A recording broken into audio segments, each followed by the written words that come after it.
Good day, Ma'am Lini. My name is Juwihan J. Villatora, and this is my presentation titled My Virtue Idol. And this is my virtue idol. This is my grandmother, who I am affectionately called Nanay, is my virtue idol. Her life is tapestry of resilience and love woven with the threads of wisdom. Nanay has been pillar of strength and a beacon of moral guidance in my life. She is my strength and also my weakness. I love my nanay so much because she is the one who support me in many ways and she is in my back all the time, giving me a guidance and advice in life.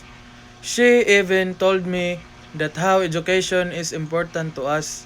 Even though we don't have enough money to pay my expenses in my college years, her experience from the story of other youth to the lesson she imparted have instilled in me the virtue of patience, understanding, and generosity as I step into the world.